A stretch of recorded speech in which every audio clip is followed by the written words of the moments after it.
Realism as an idea may have actually began with Thucydides during the Peloponnesian Wars in classical antiquity.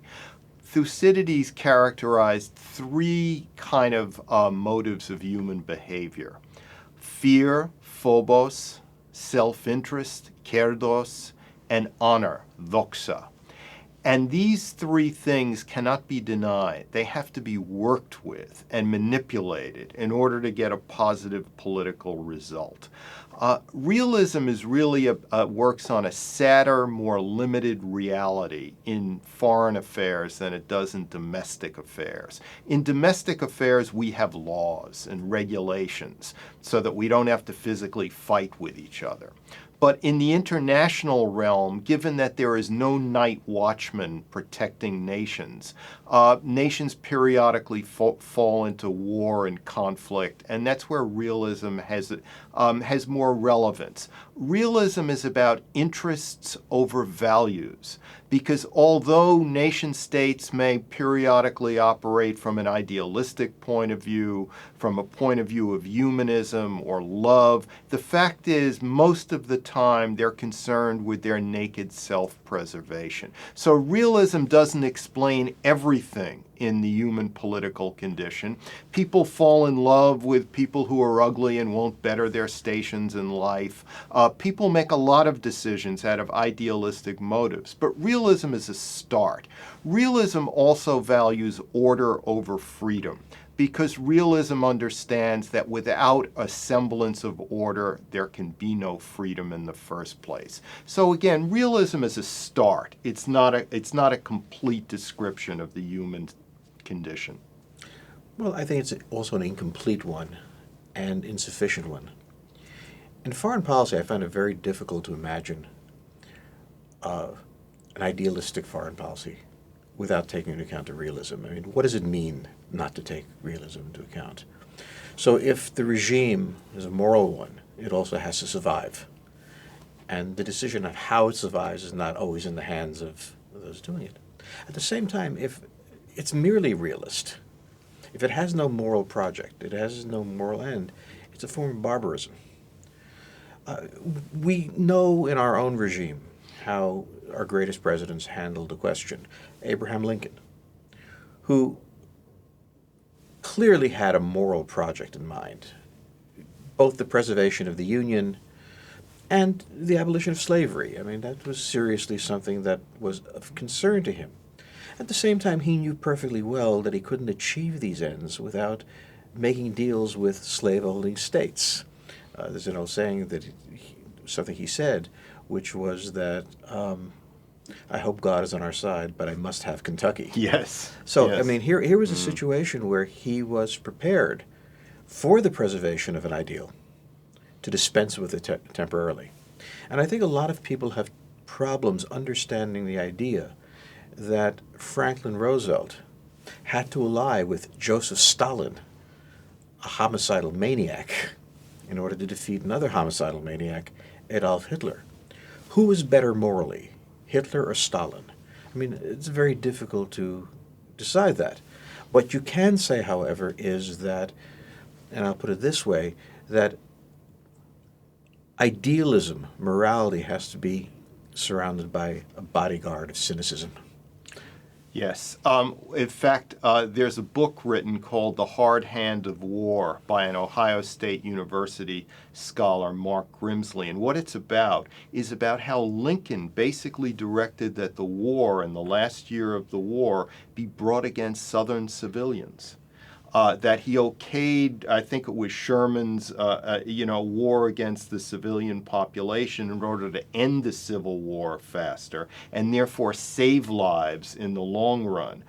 So here's an example of Lincoln being hard, vicious, callous, and being uber realistic almost, but towards a moral result in the middle and long term. So you find this, it's not so much a dichotomy, it's a blending. It's a blending of having a realistic core that is surrounded by a kind of moral, by a moral basis. I'd argue that a nation lives as an individual does. He has values if he's a decent man. He lives those things, and yet he understands he'll find himself in circumstances where he'll have to make extremely difficult choices. Leaders, presidents, have to make extremely difficult choices. They don't get to choose one or the other. They are living both at the same time. And I think many of the critics of presidents who take either a realistic or an idealistic line. FDR was criticized for the idealism before World War II, Yeah. and criticized as well for the realism before and during World War II.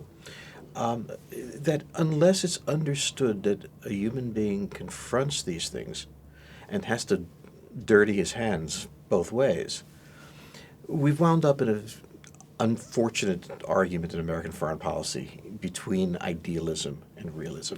Yes, in fact, I would say part of the reason for this unfortunate argument is because of the very fact of American power. Because American power is so overwhelming in certain aspects that you have a new class of humanists and idealists who urge the United States to intervene for humanitarian reasons in this matter and that matter all over the world periodically. And they couldn't afford their opinions if there wasn't the fact of the excess of American power, which provides for even the possibility of a humanitarian option in the first place. I can't object to the idea of a humanitarian intervention, but it has to be understood that when you go to war, you will unintentionally kill innocents. You will commit horrors. What troubles me about the interventionists on moral grounds is they want the end, the relief of suffering.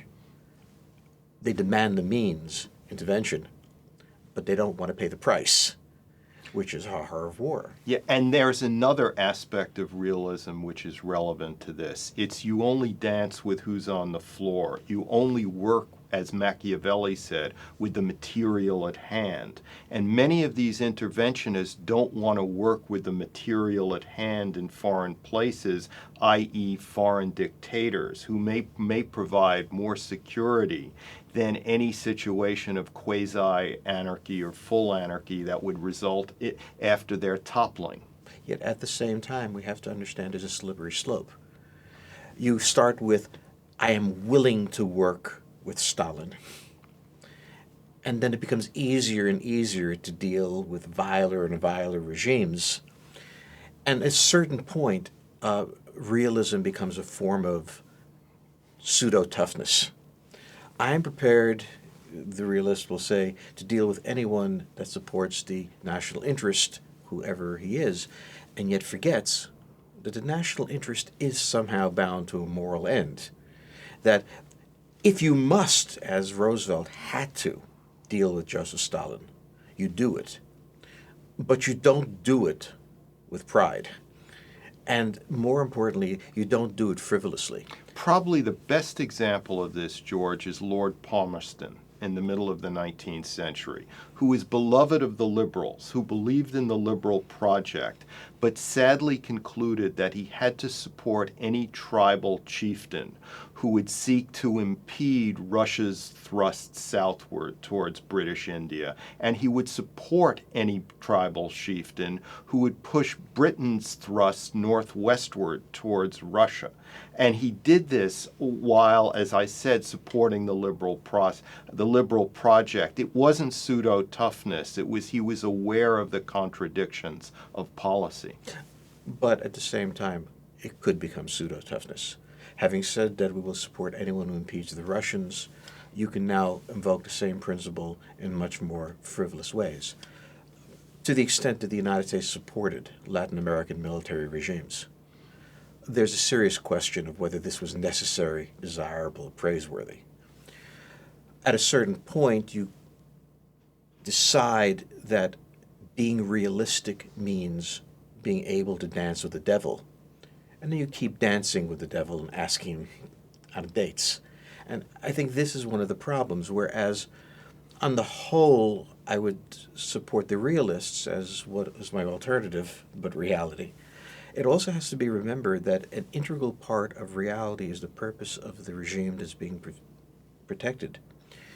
And the ability of being clever, being Yeah. Machiavellian, to undermine that end is not an unimportant thing. I think clearly one thing we can both agree on is that realism is more an art than a science. It's more a sensibility. And I would say that it is a necessary action to take in the kind of world we live in. It's also a dangerous one. You can do the thing you must do without endangering your soul, and sometimes you do it because you don't have a soul. You have to be very careful how you do it. I think on those wise words, we'll have to conclude for now. Thank you, George. Thank you.